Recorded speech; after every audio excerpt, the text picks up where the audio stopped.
Elevate your marketing career with the American Marketing Association. As an AMA member, you'll access exclusive resources, cutting-edge journals, and exciting events. Dive into our renowned journals like the Journal of Marketing and connect with industry leaders at our conferences and webinars. Join the AMA today at ama.org and take your marketing career to new heights.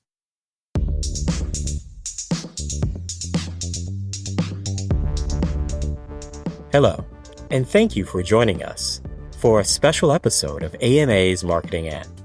I'm your host, AMA CEO Bennie F. Johnson. In our episodes, we explore life through a marketing lens, delving into conversations of individuals that flourish at the intersection of marketing and the unexpected. We'll introduce you to visionaries whose stories you might not yet have heard of, but are exactly the ones you need to know. Through our thought-provoking conversations, we unravel the challenges, triumphs, and pivotal moments that have been shaped by marketing. Today, my special guest is a dear friend and supporter of marketing worldwide, Chris Epple. Chris is the Vice President of Marketing for Harman, overseeing consumer marketing, media, PR, digital and social, and retail marketing for all of North, South, and Central America. His leadership roles span globally recognized brands such as JBL, Harman Kardon, and AKG. He's expanded the brand's Gen Z outreach through dynamic partnerships that cover culture and gaming. He also launched JBL Campus, an initiative for college-age students to learn to be influencers. Notably, he spearheaded groundbreaking partnerships between JBL and their 2023-2024 brand ambassador, none other than Doja Cat, and is now working with global superstar Benson Boone. Prior to Harman International, Chris has held multiple marketing positions across A&E networks, including leading marketing for the History Channel. He's held product and brand marketing posts at PepsiCo and Kraft Food, having spent over a decade in food and beverage marketing. Chris, welcome to the podcast. Thanks for having me. It's great to be here. Happy New Year. Happy New Year. It's a great way to start off. And you know you're in good company of a podcast when you start off, if you can say Doja Cat and Benson Boone the first couple of days of the year. Brings a smile to everyone's face. Yeah, we're going to start off with that. You know, you've had experience in marketing with Pepsi and Kraft and now Harman. You know, music and culture are really a throughput in all of those brands and their spaces. How is it to wake up in the morning and go, you know, my brand and my marketing is going to tie into Benson Boone? Yeah, I mean, it comes with a strategy. Right. You know, I'd say when you think about the job of a marketer, you know, our job is to connect brands. Our job, first and foremost, is to figure out what your consumers need.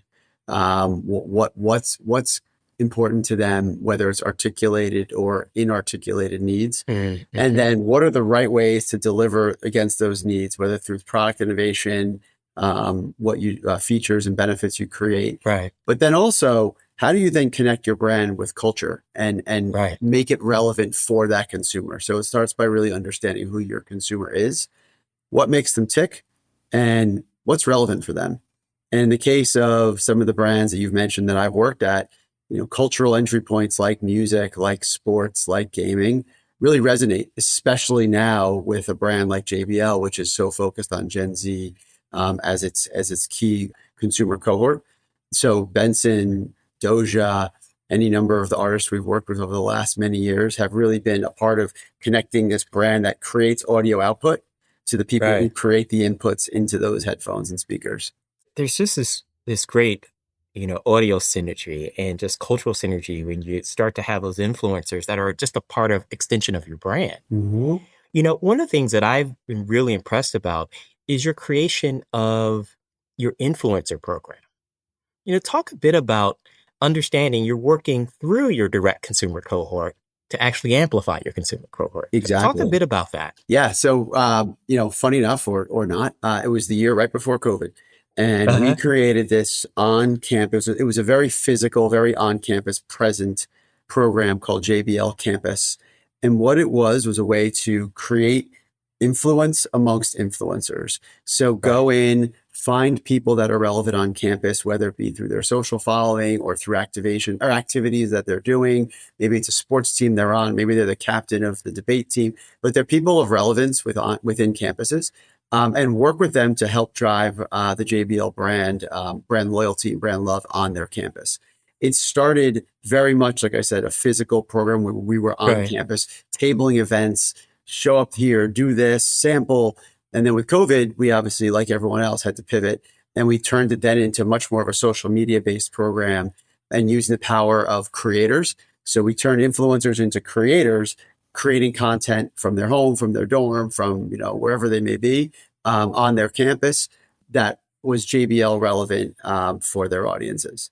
And the beauty of that also, when you think about this collective of college students, you have a very targetable audience. They have similar likes. First of all, geographically, right? They're all on this campus. Right. Similar teams they probably like, probably similar, behaviors based on the campus and culture. So there's a lot of similarities around the people that you're targeting by doing that.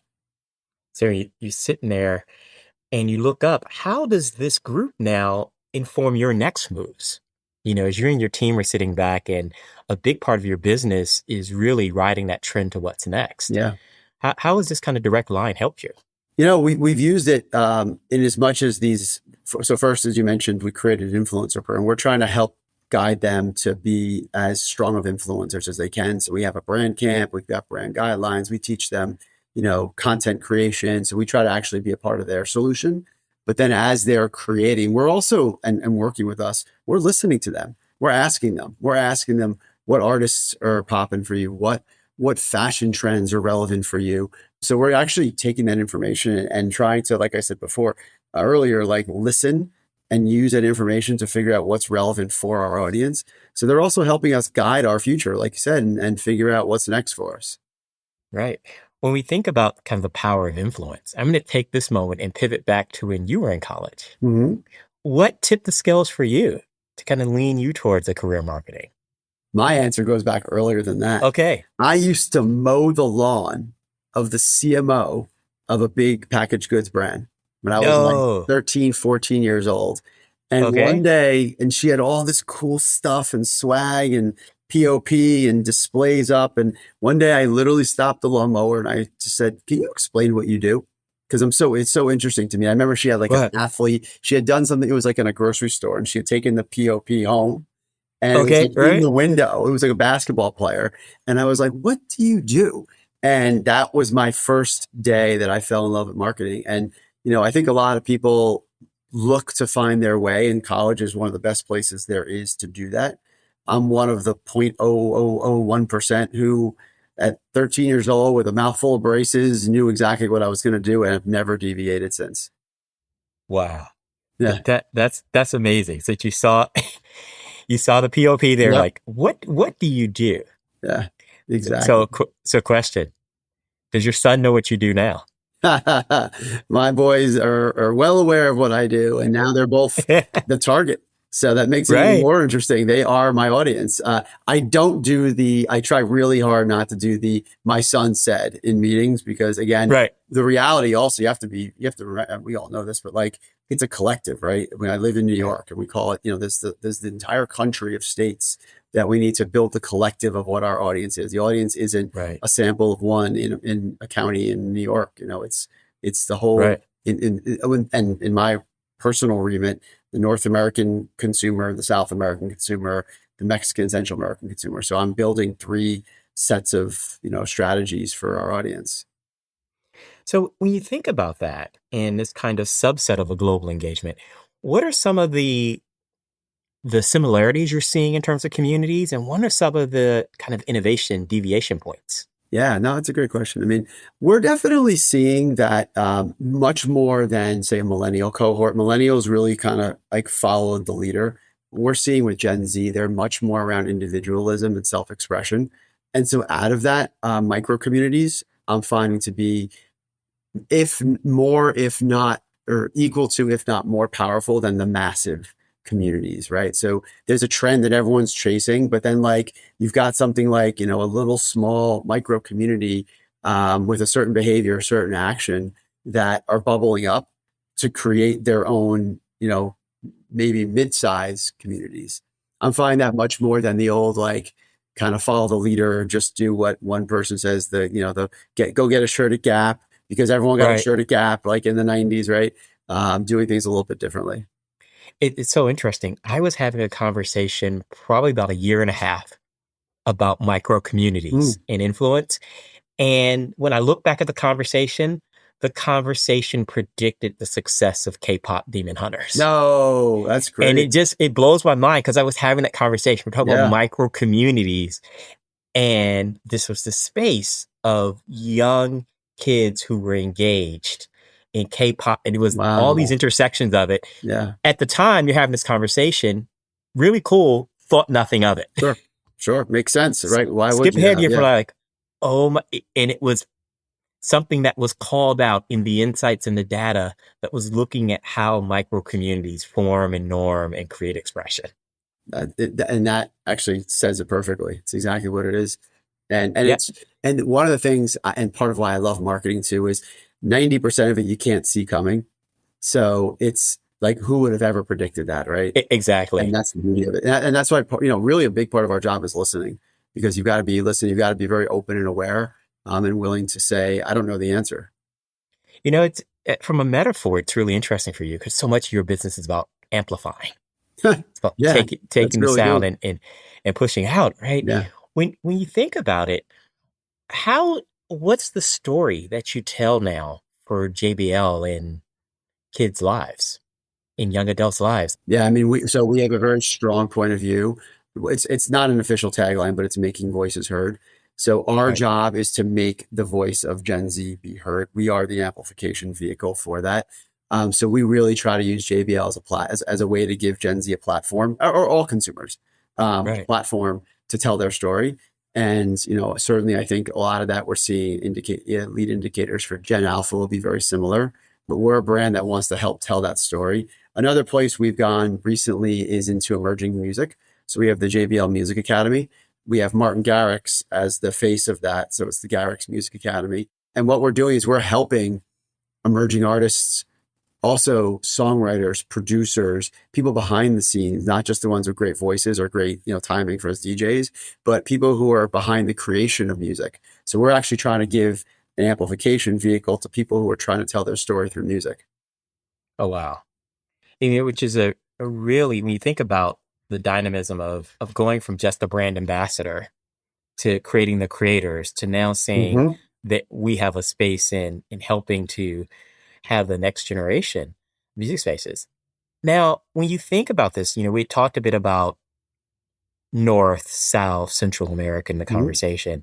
I'm curious, as we talk about the new artists or ways of approaching music and experience in a natural North American sense, what are you seeing in South America? The idea, so I think musically, there's certainly the local influence is so key. But then you take someone like Carol G, who we've worked with, and she is just, we did a collab with her. Obviously, her roots are through South America, but we're just seeing her success in North America.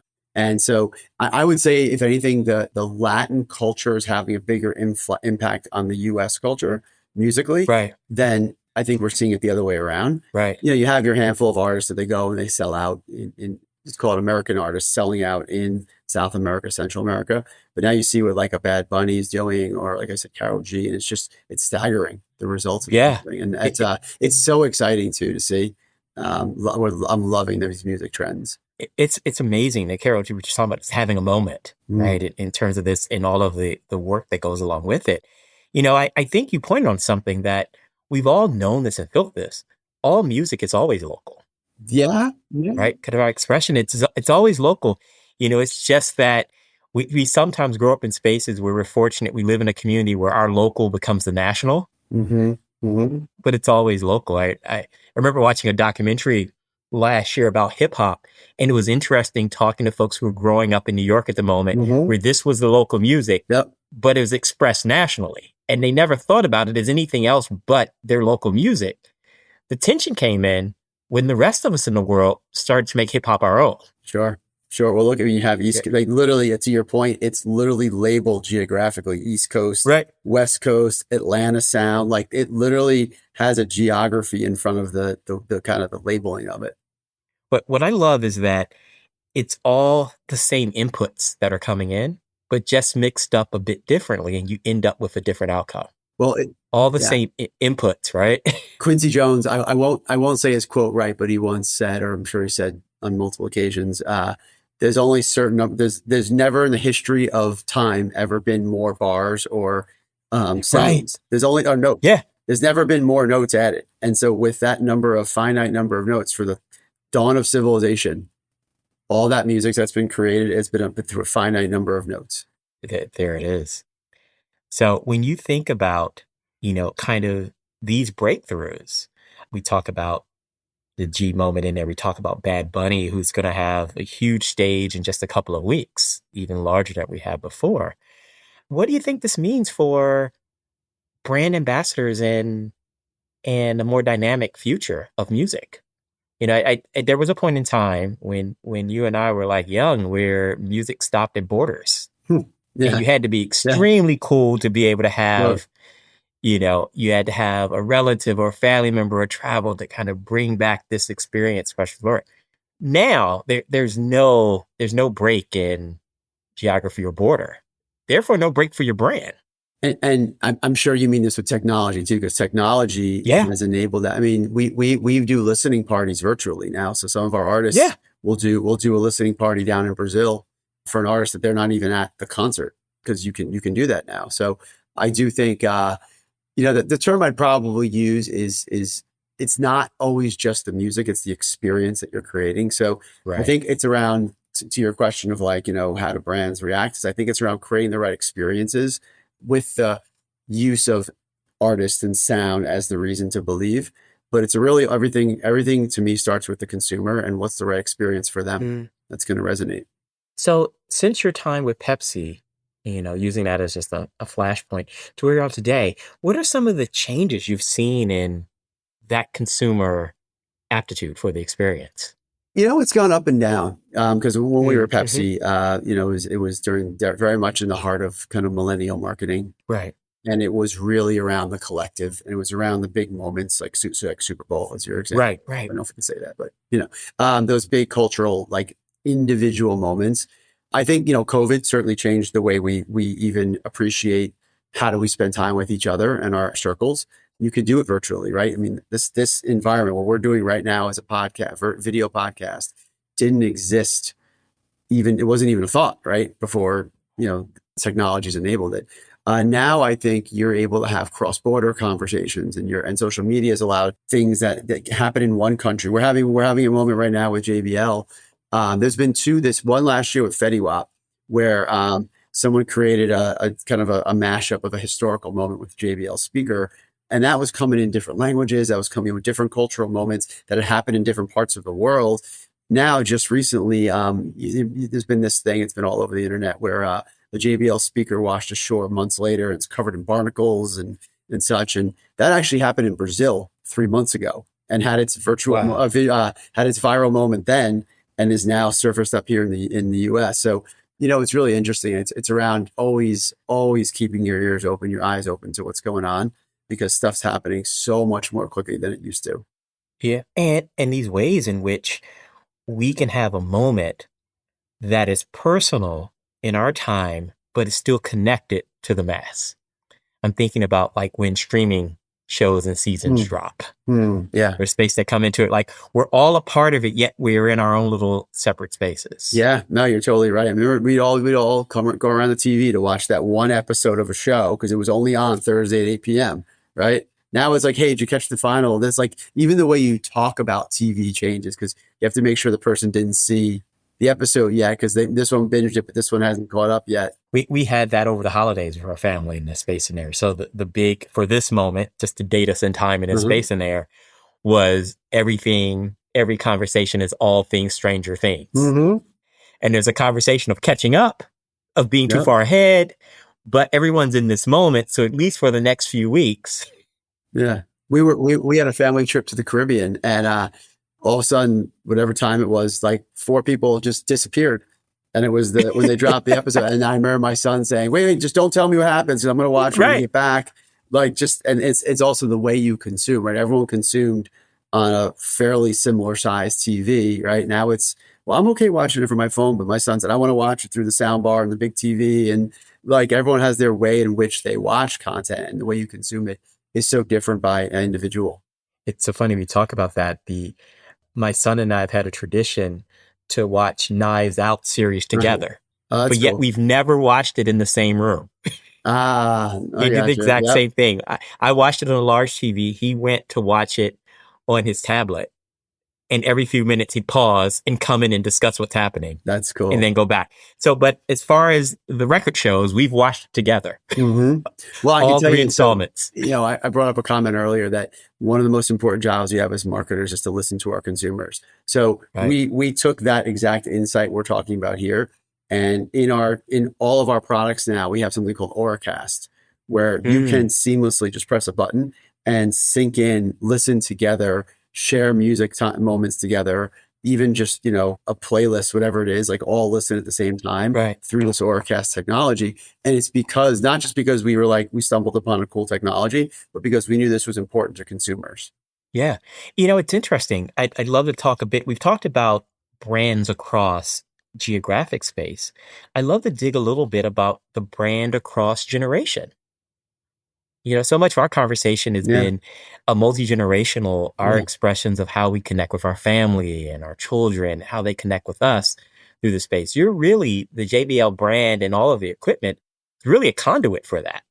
We talk a lot about lifetime value, that we create maximum lifetime value. So if you think about take this JBL campus program, right? So if you start from college, right? That's what do you need in college? You need a flip. You need a pair of over-ear headphones, and you probably need some earbuds to run with, right? Yeah. So you get that mid-tier price point products. Right. Then you're gonna graduate. You're gonna go get your first apartment. You're gonna need a sound bar, but it's gonna be a small apartment, so you're gonna get a small sound bar. And maybe you'll get a little bit of a better portable speaker. Maybe you'll get a multi-room speaker. Maybe you'll upgrade now because you travel a little bit to some lighter weight headphones. Then you buy that house, right? And you get the car. Now you need speakers for the car. Now you need a system for your home, right? But as the homeowner now, you're probably having kids who need the junior headphones, who then go to college and start the whole virtuous cycle right over again. So we do talk about a maximum lifetime value that JBL can provide. All of our products can provide. So what's the dream JBL setup? I mean, it would be, looking through my world, it would be someone and consumers who are thinking about how JBL can complement every moment of their life. Right. So they wake up, they shut off the JBL alarm, they go in the shower, they put the waterproof Bluetooth speaker on, they come out of the shower, they put the multi-room on or the sound bar because they're watching today, whatever show they watch in the morning. Right. They put JBL on their car, or if they're in the subway, their headphones, and you look back and whether you even realize it or not, JBL has been with you from the minute you woke up to the minute you went to sleep. Wow. I think that's a beautiful arc of kind of brand clarity and showing up in those moments. Yeah. Now, how do you make sure that that's understood? Because it seems like you might have a challenge of, it is so seamless. I'm sitting here thinking as we're talking through, I'm looking through and I'm nodding as you go through. I'm like, okay, I know I've got my JBL speaker here, I've got my space over there. Yep. But then I wonder sometimes, do I think brand first, or is it so much a part of this reliable experience that I have? How do you keep your brand front and center in that? I really like the way you said that. I mean, I don't subscribe to the idea that brands need to get up and tell you that you need to spend your whole day with us. I mean, I think we should provide a meaningful enough experience and brand value that you actually look up and realize you did it. Yeah. There are other brands, competitive brands even, that are part of ecosystems that you buy into the ecosystem. And, I aspire to the point, to the time when you don't even realize that you're just continuing to build your JBL daily ecosystem. And we have a JBL One app now where all the devices can connect, and you could, track and update and all and such. That's when the magic's happening, when it's happening organically versus us telling you to do it. Yeah, it's when no space is in there. I have that. During the pandemic, one of the things we did was we finished the basement bathroom. Mm-hmm. That was Yep. something. So my family, we had a sit down. What did we need to have during the pandemic? We needed better internet speed. Yes. Yep. And we realized we need an additional bathroom because the number of people in the house at the same Yeah, time. sure. But in that process, I had a chance to sit down and come up with, I found out that there was a product that a certain company made that allowed me to have a speaker in the bathroom in the full shower area Mhm. and build it in. And it became kind of this central feature of Yeah. the new bathroom was this kind of waterproof JBL Yep. experience. Yep. We found a lot of people because we have our light up speakers too. Yeah. We found that people love to put those in their shower because you lost a lot of the those moments of going out and joy outside in clubs and bars, all things that are closed, right? So people Right. found even just a little fun putting a light show on in their shower because you're like, look, I'm getting a moment of smiling because the world was very different. Okay. So I'm not strange. Nope, nope. You're kind of go right towards the mean, which is And, great. go right towards the We median love in it. there. So yes, when you think about looking down the line, though, we've talked about the older consumers like ourselves who are like, hey, when I get my new car, I need to make sure that I have the upgraded speaker system. Mhm. I've got a space of my own in there. What's happening in the mindset of the youngest consumers? I know in my household, I have a Gen Alpha right on the border. Mhm. She will not accept that she's Gen Alpha. Mhm. And if she hears me saying this, she'll be mad at me. She's not. But technically, if you Yep. do the math, she's Yeah. right on Yeah. the edge. Sure. But I know that her consumption patterns are different. As you kind of move the brand forward in there, what are some of the things that you're looking out for as these consumption patterns change Yeah. I mean, or influenced by you? I will stand behind this term all day long. Is that we're always listening. We're always watching. Yeah. There was this great, I had an old CMO once who said to me, you have more ears and eyes than you do mouths for a reason. So use the power of your two eyes and your two ears as much as you can. So we're always observing and understanding kind of what's next. And we're starting to see some of the nuances. I think when you have the bleeding, so the end of Gen Z and the beginning of Gen Alpha, Right. there's usually not a ton of difference. Now that Gen Alpha is starting to establish itself as its own cohort, and like they're of age now, right? You're able to talk to them and articulate with them and ask them real questions. We're starting to learn, similarly, like what are your real emotions? What are the things that worry you most? What are you looking for most? We're finding one interesting tidbit was that Gen Alpha were by definition a lot younger when the kind of the lockdown and COVID happened. So developmentally, it's been a different audience, whereas Gen Z, many of them were just like a little bit past sort of the age where they had already been in third grade and fourth grade and learned how to interact with teachers and adults. So it's interesting observing. I find the best marketers want to be anthropologists and they want to be cultural anthropologists. Wow. So we're spending a lot of time. We're psychologists. I'll hire a psychologist anytime. I think they know us. They make great marketers. So really, just understanding, what are their fears and worries, and how can we help them? So when you think about partners, it's a big part of how you deliver. What really defines a great partnership for you?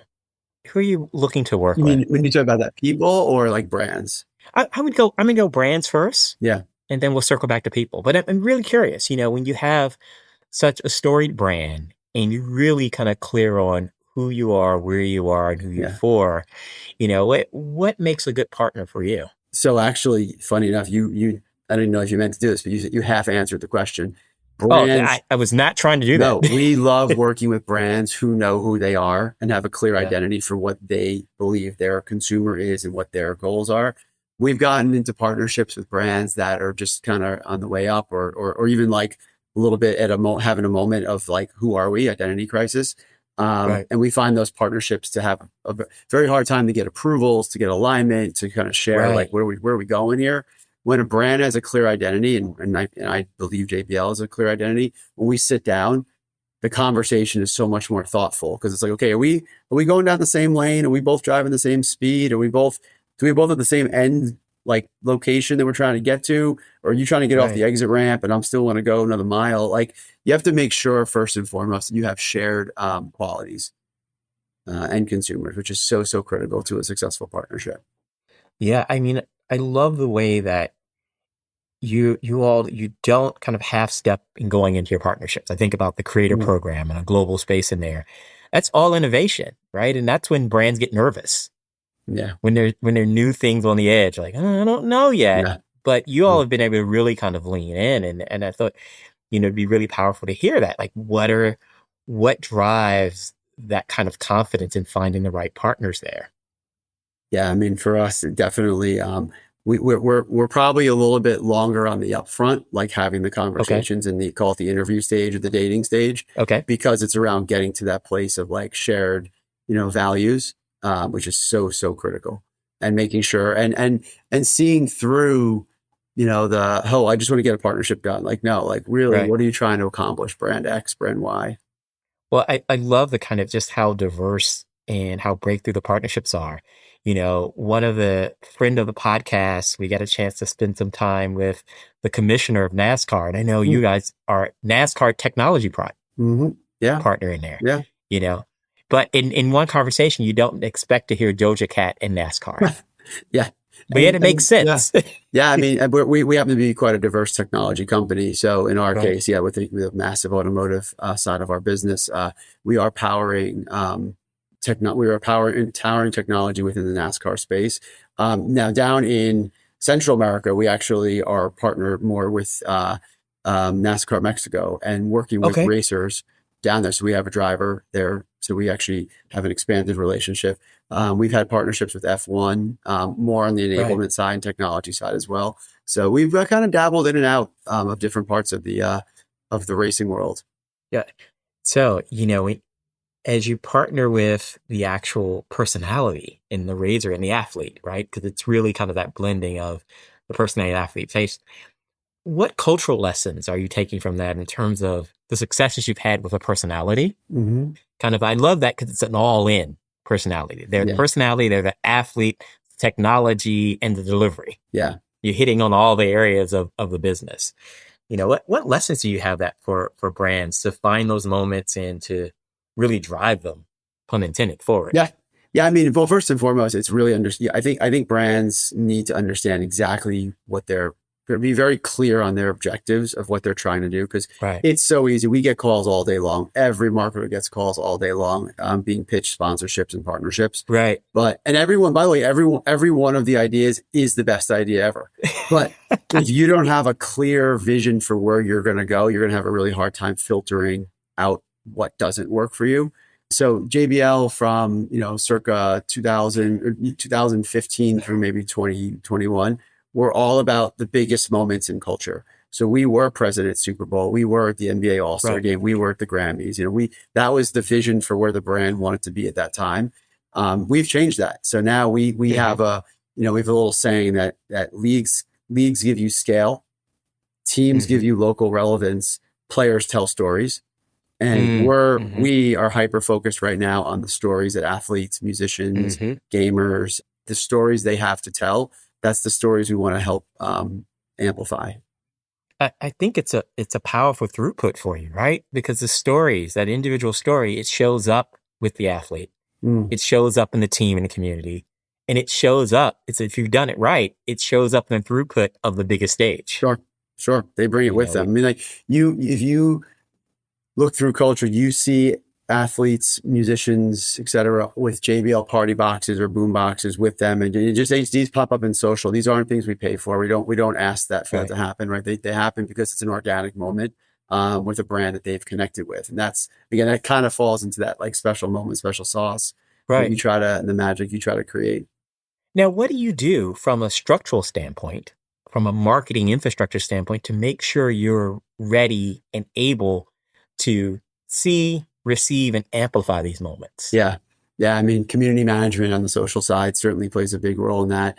Also working with our influencers closely and building relationships with them so that we're a little Right. closer to what's going on. So they like when they're calling us to say, hey, we're traveling out to a tournament. I need a new pair of headphones. Like, that's a great moment for us. It costs a couple bucks, but it's a great Right. moment for us because it means that they've built that connection. They go, oh, I know I need JBL on this flight, or for our locker room. We get that a lot. So really trying to build those relationships with our athletes, but then also having the infrastructure on the social side and the influencer side to make sure we're able to react. Sometimes even with paid media depending on the size and scale of the moment. Having those moments in there. So, we've mentioned a lot in connecting the brand to Gen Z, but something that, it's showing up even in the press and the conversation, the way that you start to think out about how the brand shows up. We were commenting about this before, reading Ad Age's coverage of the work that you guys have done. Yeah. Kind of really putting you front and center in a space in which, you know, storytelling has changed for the space. And, when we were in school, it was different. Athletes couldn't tell their own story. Yeah. The platforms they have now to tell their stories it's so fascinating. I remember, even when Players Tribune came out, some of these platforms to give athletes a chance that's, for the athlete, by the athlete. It's Right. allowed for there to be a whole new world. College, these college influence, NIL, the way that whole world has evolved, has allowed there to be a whole new generation of people able to tell their story. But what I love is in what you're able to do is those intersections within the stories. Yeah. Because at one point in time, the story had to be about the sport, the skill, the space you were known for. Mm-hmm. And now we have a space in which we can tell these multidimensional stories. Yeah. So you asked the question earlier about how we pick our partnerships, and it's the same thing with athletes. Like, we don't look at the stat sheet. And I don't care if you scored 30 or 3 last night. Right. It's around the stories you have to tell. And what are you doing with your community? How are you using social? What kind of content are you creating? Like, that's so much more interesting as a marketer than, oh yeah, I looked at the back of the baseball card too, and so did you. And so this player hits more home runs than this player, so sign this one. No, this one actually has a better story to tell. So that's where like the strategy of like connecting with culture becomes so much more relevant than the stat sheet or the music downloads or gaming kills or whatever your craft is. Right. When people can confuse metrics with culture. Yeah. The metrics aren't, you think about it from a branding perspective. How many years did we see in the NFL, the most popular brands weren't the teams that were the most successful teams? Yeah. Right. For a period of time. There's a cultural part that was missed. I mean, the Raiders and the Cowboys used to lead jersey sales for years, and both of them, and I can say this, living in Washington, D.C., the Cowboys were horrible. I was waiting for it. Yeah. It was coming in there, it's in the contract, my friend. It's in the rider, Chris. I have to. It's a good NFC East. You have to ding the Cowboys. Yeah. But there's a point in time in which there was a cultural relevance that was there that had nothing to do with the X's and O's or wins and losses. Right. No, for sure. Yeah. And we've found that, I think, I mentioned JBL, the kind of the, late 2018, 19, 20, 21, we probably were focused more on the stat sheet. And you started with a stat sheet as the filter, then you kind of worked your way down. And now we work our way from the stories, social platforms, content creation. And then, and by the way, they're really good at their craft. Like, it's flipped the game on us. How is that? How has your team responded to that? It seems like there's a new energy with that. Yeah. Oh yeah. We love it. The team is, I mean, it was an adjustment for all of us, myself included. It really, though, opened up an entirely new way to think about marketing, which I think excited. Marketers are inherently curious. Good marketers are inherently curious, right? People that want to just do the same job every day and never kind of change or pivot. Usually marketing isn't the right path for them. And we find that curious marketers often succeed. I love that. Curious marketers often succeed. Yeah. So are there any moments where, you're on the cutting edge of pushing your brand and pushing culture? Talk for me a minute and share any times it's been uncomfortable to be right there on the edge. Yeah. I mean, probably one of the most times was during COVID, because we weren't sure how far to take the celebration. Because while you were celebrating, don't forget, people were on ventilators and people were losing their lives. So we were struggling with how much we wanted to tell the pop culture entertainment side of the brand. Probably one of the more proud moments as a marketer I remember was during that time we actually pivoted and we realized that you were talking about your bathroom. A lot of kids, especially in inner cities or in apartment living lifestyles, couldn't actually study because they had up to 2 or 3 people in a bedroom together. So we did a headphone handout. So each of our ambassadors were given an allotment of several hundred or 1,000 headphones to give out to people from the communities in which they grew up in. Oh, wow. And they sent little vignettes out, and we did it through the same groups that handed out the food, because we knew that by definition, those were folks that were probably a little less economically of lower economic means. So they handed out headphones, and we handed out several thousand pairs of headphones to let kids go home and study. So again, it was like, we were all just, and then actually, I remember also at the end of it, asking ourselves, when is it okay to celebrate again? And so that was probably the most uncomfortable memory I have as a marketer. Wow. It blows me away when we have this conversation. And, we knew we were going to talk the last few weeks, but I never thought we were going to have a conversation that talked about listening in such a profound way. Yeah. Yeah. It's a core part of being successful in marketing. Well, Chris, I can't believe we're at the end of our time, but I can believe the success you're having in thinking about JBL and the work that you do as a brand in a different way. This kind of proactive listening as the first step in amplifying is amazing. Yeah. I continue to encourage you, my friend. I'm going to look to you so you can tell me who's going to be the hippest next. Yeah. You guys got a good track record here in amplifying what we see in culture of gaming and culture of food and entertainment, in music and in life. We got some good people on this team, so they have some good fortune tellers. Well, we'll continue to listen, and we'll continue to find the stream in which music, amplification, culture, and marketing are part of all of our lives.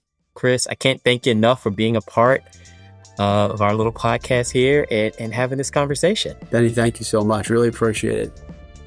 And those who are listening, we encourage you to find out more about marketing and the campus program at JBL through ama.org and through JBL's Campus Creator Program. We encourage you to reach out to Chris and his team and watch what they're doing as they change the way we think about brands and culture in our world. Thank you for joining us. Absolutely. Elevate your marketing career with the American Marketing Association. As an AMA member, you'll access exclusive resources, cutting-edge journals, and exciting events. Dive into our renowned journals like the Journal of Marketing and connect with industry leaders at our conferences and webinars. Join the AMA today at ama.org and take your marketing career to new heights.